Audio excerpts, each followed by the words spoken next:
taking time to be here for us to update a nation that really wants to find out what's going on and the response that's taking place here in the center part of Texas. This is something where we need to begin now, and we need to continue to invoke God Almighty.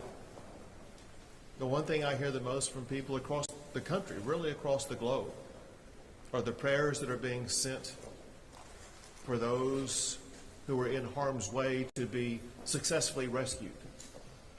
Those who are giving thanksgiving to God right now because their family member has been located. Those who remain prayerful that their family member too will be found. This is a time when we as a state, we as a community, need God more than ever.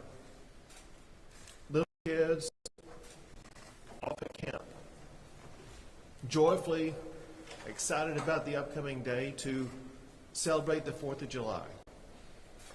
Campers alongside the river, doing the same thing and enjoying one of the beautiful spots in the state of Texas. Asleep probably just a few hours from waking up. People that I know of who were not in harm's way, but went into harm's way to try to save the lives of others, but who lost their life. So many people have been swept up into an extraordinary catastrophe. It needs God, but it also needs a robust response by the state and local governments and by people who live in these communities impacted by this. We had a meeting with officials at the state and local level, and there was extraordinary collaboration to make sure that we are going to address everybody's concern as quickly as we possibly can. At the state level, we have Texas Task Force 1 and Texas Task Force 2. There are some of the best experts in the world at search and rescue missions. And know this, we remain in a search and rescue posture right now. So it's been going on over the course of the day. You're going to hear stories here momentarily about exactly what has been achieved through those search and rescue missions. They will continue in the darkness of night. They will be taking place when the sun rises in the morning. They will be nonstop, seeking to find everybody who is unaccounted for. The Texas National Guard has been a part of that process. And you'll hear the general in charge of that speak here soon, as well as the Texas Department of Public Safety and their operations. We also have game wardens from the Texas Parks and Wildlife that are involved in this process, as well as the Texas Division of Emergency Management. I have assured all of the local officials here that whatever they need, whether it be personnel, whether it be equipment, whether it be search and rescue operations, whether it be supporting them in their endeavors, whatever these communities need, the state of Texas is going to step up and provide it. But we know that what is needed and wanted the most is all the families out there who are waiting for information about their child or their loved one. And as you will hear, we are working on strategies to deliver on that information that families are craving. We want to make sure we get information to families as quickly as we possibly can. But most importantly, we will stop at nothing to ensure that every asset and person and plane and whatever is needed is going to be involved in the process of rescuing every last person and ensure everybody involved in this is going to be fully accounted for. As a part of this, I'm signing a disaster declaration. Definitely one that includes this area, but includes more than this. And this is the proclamation here that I'll sign, but I want to tell you in here, I'm declaring a state-based disaster for those in the following counties: Bandera, Polk, Comal, Concho, Gillespie, Kendall, Kerr, Kimball, Llano, Mason, McCullough, Menard, Reeves, San Saba, and Tom Green counties.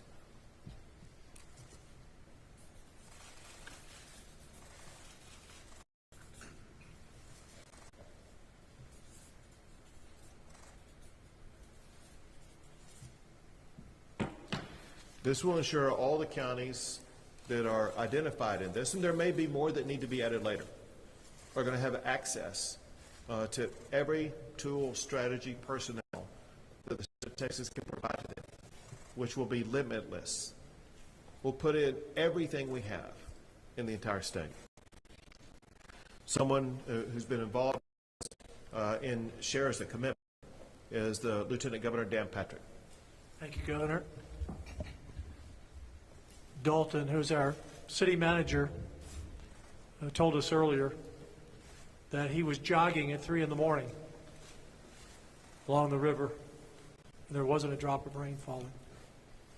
Within a few hours, the Guadalupe had risen about 26 feet, and actually it rose that quickly in about 45 minutes of those 2 hours. And since that first alert went out early this morning, between 4 and 5 a.m., the city officials here, the sheriff, immediately sprung into action. And since 4 or 5 this morning, they have not stopped. We put forth 400 to 500 state employees, DPS, game wardens. I'll let the speakers talk about the specifics of everyone we had in the air, drones, helicopters, but from the first minute that this storm went from 3 in the morning, not a drop of rain, until the tragedy struck and the river rose, these people behind us, Governor, have done everything they can. And there have been a number of rescues, and they'll speak to that as well during the day. And I echo what the Governor said. As I said earlier, we will not stop until we find every body, and the rescue continues that effort. We will not stop. And it is God Almighty that we need. Not a thought and prayers message. Hey, get down on your knees and pray for these families tonight and all these children. Thank you, Governor. Thank you. There's going to be other people who speak here, but before they do speak, I want to recognize a few others who will be involved in this process. One is the state representative from this area, West Riddell. Why don't you let people know who you are? And we're also in the state Senate district of Senator Pete Flores. And we have the Texas Parks and Wildlife Game Warden, Colonel, who's here with us. Thank you all for being a part of this process. And now I want to turn things over to Sheriff Letha. Yes, Sheriff Larry Letha County. What I'd like to let y'all know and the public know is, like the Governor said, we do have all the resources we need at this time, and we will continue to have them until we finish the session. I want to tell y'all that we will be working around the clock 24/7 until every person is found. What I can confirm at this point, we're at about 24 fatalities. We're not going to be giving any names out at this time. We're still notifying next of kin. Also, I've been notified one fatality has been found in Kendall County. I cannot say it's related to this incident at this time, but we'll let y'all know when we find out more information. I asked the media to be real patient with us during this time. We've got a lot of things going on. Y'all see what? There's a lot of people here. We have a lot of resources. We just need more time, and we're looking really forward. We'll be working 24/7 overnight into tomorrow through the next several days in this mission. We will get you information as we get it. We will get it to you. We'll continue to have briefings. We'll continue to keep updated at this time. At this time, I'll turn it over to Mayor Herring. I'm Joe Herring, Jr. I'm mayor of the city of Kerrville. My job today is to tell people thank you. People from across the state have come to help. City, county, state, all working together, all working for the same goal. I want to say thank you to the dedicated men and women of the first responders. You are our heroes today. We will not stop. We will rescue those in peril, and we will find those who are missing. But I'd also ask, please pray for our community. This is a hard day, and there will be hard days to come. Pray for us. We covet your prayers. Thank you. The task of the Texas Department of Public Safety is to serve and to protect our state, as well as to keep people safe. I want the Director, Colonel Freeman Martin from the Texas Department of Public Safety to explain to you all the details about the links that DPS has gone through over just less than the past 24 hours, which has been very helpful in what you guys helped accomplish. Well, this was a catastrophic event. It was a mass casualty event, and I want to get up here and brag about, the successes when there's life lost and kids that are still missing. But I can tell you every asset, every resources that the Department of Public Safety has is being used here today. We have long-lasting relationships with the Sheriff, Larry Letha, that go back 30 years, working with the mayor. And we brought in over 100 troopers this morning, and they worked all day, rescues, high water vehicles, boats, rescue drivers, divers, 7 rescue helicopters with hoist capabilities, and that was just today. We have another shift coming tonight and another shift in the morning. We'll really ramp it up in the morning, but we will not stop. In addition to the search and rescue, that's the priority right now. Moving forward, tomorrow we're going to bring in communications operators, victim services people to help our partners here in Kerr County and HHSC. We have Parks and Wildlife here. They're providing just many boat teams, so they have 2 rescue helicopters. Today we had the Texas Military Department, the Texas Department of Public Safety, Parks and Wildlife, Task Force 1, everybody working in support of our local partners. That's what right looks like. There are no egos here. There's nobody in charge. We're all working together. We're all communicating, and we will not stop until we find every last person. So we'll be here days to come. End. Tomorrow is going to be a very important day. We had a hard time getting in this morning. So as the day went on, it picked up, and we were able to rescue more and recover more. That will continue tomorrow, and we have more resources en route. So with that, I'll turn it over to General Seltzer. Good afternoon. As the governor has already said, he has ordered me to provide every capability that the Texas National Guard has to these local officials in this community. Today, we activated 5 helicopters with hoist to do rescue operations. They were paired with rescue swimmers from Texas Task Force 1. These crews trained together year-round just for this situation, and they were ready to respond. Additionally, we have 3 additional helicopters on the way to support the community. We are also using high-profile tactical military vehicles to move evacuees out of high water areas to shelter locations. As of 2 hours ago, we had rescued or evacuated 237 people, and 167 of those were by helicopter. So we're having a very good helicopter response when the weather allows. Additionally, in our operations tomorrow, we'll be sending personnel to help with evacuee shelter management, and also the Texas Emergency Tracking Network. It's a banding system so that we can band evacuees to help get accountability of who's being evacuated into the shelters. Thank you. Thank you, General, and thank you to the men and women of the Texas National Guard. And now, Nim Kidd, the Chief of the Texas Division of Emergency Management. Thank you, Governor. Our prayers are rooted in action. We've had folks on the ground since yesterday afternoon here, and our State Emergency Operations Center was opened at 1 o'clock yesterday afternoon. The original forecast that we received on Wednesday from the National Weather Service predicted 3 to 6 inches of rain in the Concho Valley and 4 to 8 inches of rain in the Hill Country. We worked with our own meteorologists to fine-tune that weather statement, and as many of you know, and many of you in broadcast journalism and meteorology, you can go back and look at your own forecast, and the amount of rain that fell in this specific location was never in any of those forecasts.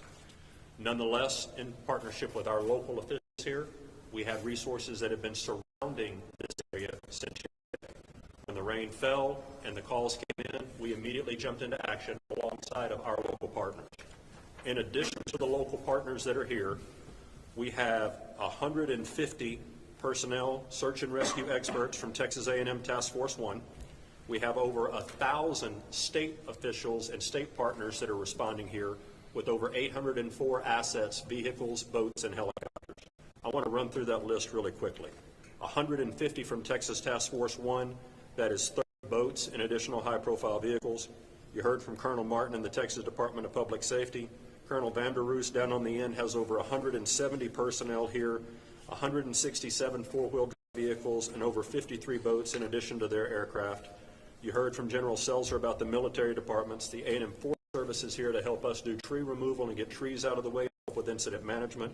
The Department of State Health Services has 164 members from the Emergency Medical Task Force here with over 71 pieces of equipment. You may see ambulances in this county that aren't anywhere from near here. They're part of the Emergency Medical Task Force. There will be questions about reunification centers. There'll be questions about noticing. Our local partners will answer those questions when you have them. And Governor, at this point, that ends my prepared remarks. Thank you very much. So this is a 24/7 effort. Everyone needs to know, day, night, whatever hour of the day, there will be local officials, state officials collaborating together. Also want to thank the Secretary of Homeland Security, Kristi Noem, who gave me a phone call today to offer any assistance that we need. Secretary Doug Burgum, Secretary of the U.S. Department of the Interior, who called and offered any resources we need. Senator Cruz called and offered any support that could provide. So this is something where the federal government is leaning in and wants to assist the community here in the heart of Texas to accelerate the process, to be able to draw this to a very positive conclusion. And it's something that Texas will continue to lean into.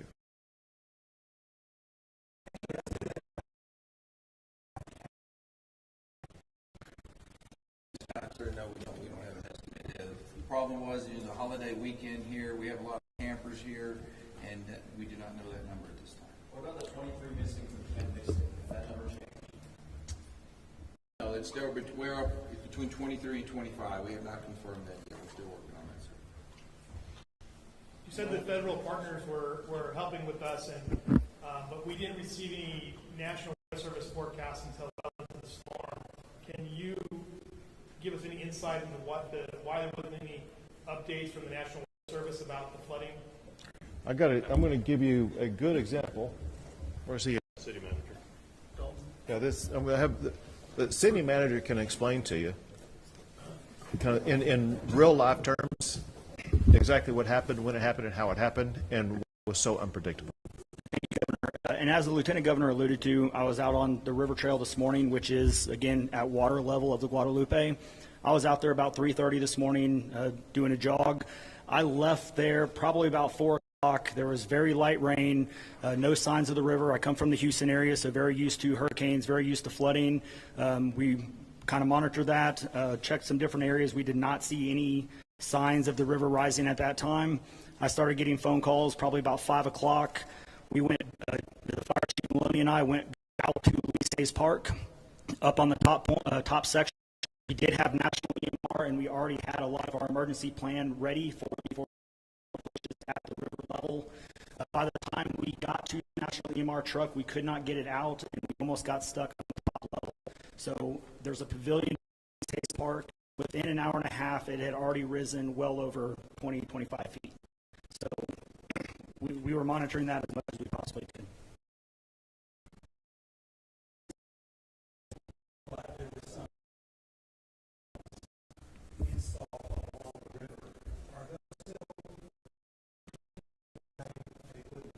lot of the times, I think, and you hear typically further downstream, when you look at the headwaters, we are at the there's a north and a south fork. And so we'll say since 1987, under normal conditions, we call that, you'll hit water in one of those areas, and those converge into the Guadalupe, which comes through the city of Kerrville. This rain event sat on top of that and dumped more rain than what was forecasted on both of those forks. When we got the report, it was about 7 feet or so on the South Fork, and within a matter of minutes, it was up to 29 feet, and all of that converged at the Guadalupe, and that's where we saw those very quick rise in flood. So there's not alarms everywhere on the river. No, sir. Sheriff, you said there were 23 deaths, 24? 24. 24. That's just this county. That's just this county, in the county. Do we know the total? That's what you said, there may be one more? We do have a report from one fatality in Kendall County. I asked, what is the process if an evacuation happened? This seems like it came on very fast. I spoke with some flood victims in Ingram who said their home was flooding as rescues were happening down the river, and they asked me, why weren't there evacuation notices at that point? What is the process like to get an evacuation notice, and what's the threshold to send out an alert to people to get out of their homes? So just like anything with evacuations is very difficult, right? There's a balance between, do you evacuate and then put chaos onto the road and potentially risk people getting stuck on a road? This is the hill country. For those that haven't been here, there are hills. There's a lot of low water crossings. And if you spark an evacuation at the wrong time or create an evacuation, you could go into a mass panic, get people on the road, which could be even more deadly by having vehicles swept away. So there's a very fine balance between sheltering in place, getting to the high grounds. A lot of our operations plans, especially with these camps, that is the plan, is sometimes shelter in place, get them to those known high grounds, and then wait for rescue. Again, when this came in, people were sleeping. Even if you were able to try to get notification, that evacuation period is a very delicate balance. Can you guys confirm if the game wardens did go into Camp Mystic and pull kids and staff out of there?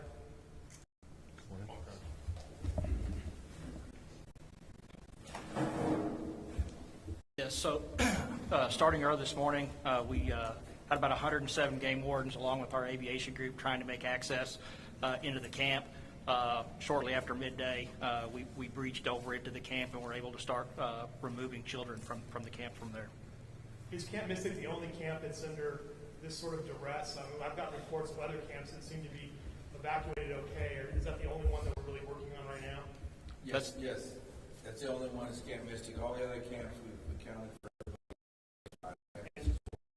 River Inn, which is just, west of that area? Yeah, I mean, I have no reports of any problems there. Just Camp Mystic at this time. What are the hardest hit areas from what you can tell as far as where fatalities or the no missing person reports are coming from, and how far is your area be saying right now from where upstream to where downstream? We're working anywhere from about 30 miles west of Kerrville on the Guadalupe River at this time. But that out west, on our east side, we didn't have any problems. Everything is pretty much west of Kerrville. All our issues are from this flooding. And as far as where the hardest areas were along the Guadalupe? Yes, we're about 30 miles from. I would just mention were there particularly properties or campgrounds where you're seeing the most damage, most loss of life, or missing people? Anything to the rivers where we're seeing property damage and missing people. To add on to that, when you look at the 100-year flood map, we're trying to get as much comparison as we can. While we don't know if it's the exact 100-year floodplain map, it is darn close. And so that shows a lot of stuff when you look at that. So anything along the forest, along cabins, RV parks, even some things that were kind of on the higher end, were again the map came in with moving those vehicles.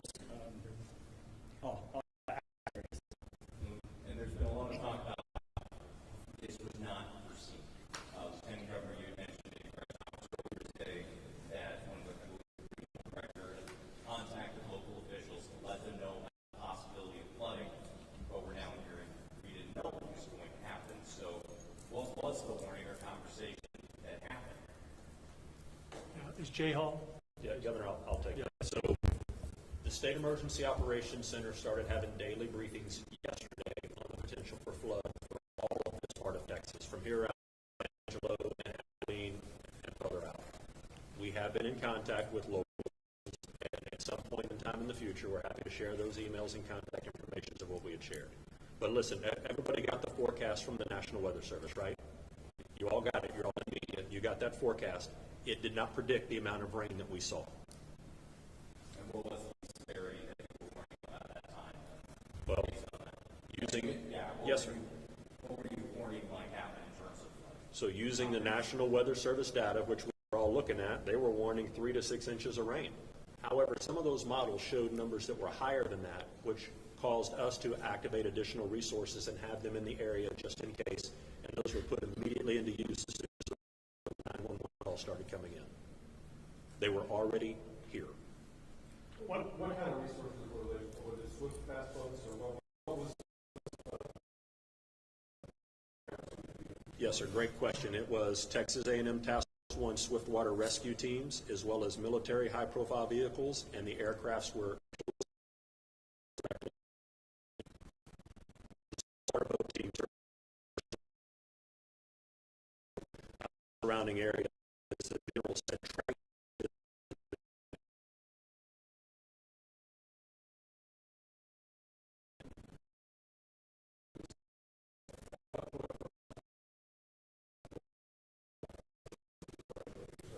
they got here at noon yesterday.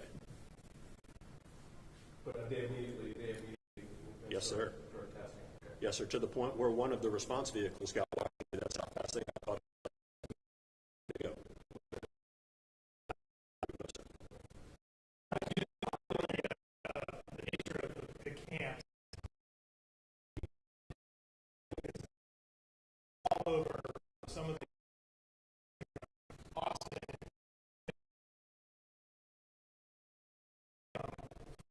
Like for you, you're around the area, I know that. Is blown up. The fact of the matter is, calls were coming in first, from my team in the governor's office, Chief Kidd, the other leaders were collaborating on this all the time.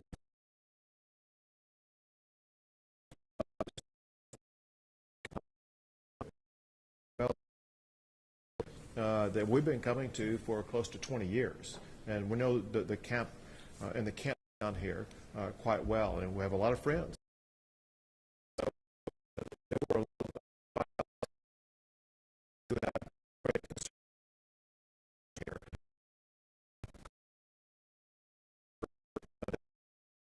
for every stone to make sure every tech be accounted for as quick.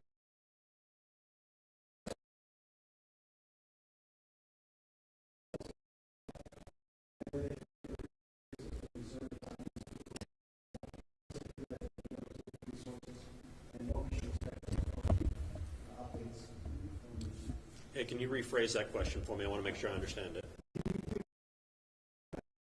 And a sense of a timeline of what the general public and freshmen will expect going forward, what the priorities are, and then specifically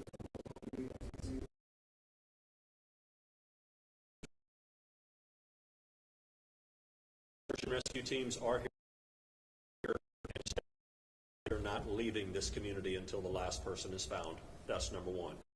Additional volunteer resources will be managed by our local partners at the city for volunteer and donations, and they can give you those websites to put out in a little while, in a little bit. I think another part of your question, disaster.texas.gov. If your business has been impacted, you can start reporting the damages there. Damage is my second priority. Life safety and search and rescue is my first priority. We'll focus on this whenever we get done with the rescue teams. The more that you can send people this way now, it's to report their damage will help us in the future. Can you confirm whether all of the kids that have been accounted for have been reunited with their parents at this point? No, I cannot confirm that at this time if they've all been back with their parents, no. is there concern about possibly more weather or wind coming, how that affects the operation? Short answer to that is yes, we are still concerned about the weather. Any additional rain in this part right now can cause additional issues of flash flooding.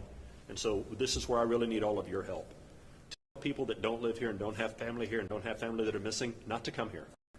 Do not come in this area and start looking around. We had people that were blocking bridges today while we had emergency response vehicles trying to get out and do rescues. If you don't live in this area and you're not personally involved in this right now, that's part number one. Part number two is if you do have someone that's missing, the city will be putting information out, and we want you to report that back in. So I want to add on to your question because it's a great question. The sheriff gave a great answer. But there's Sheriff, remind me, how many camps along the river have we been in contact with today? And the majority of those campers have contacted their family and working to reunite those campers and those families together outside of the state government. We are focused on the ones that cannot help themselves right now, and that's our primary area of concern. Governor, do you Great, thank you, folks. That's all we have time for. It's not a matter of trusting or not. Listen, ever since I've been governor, we've had better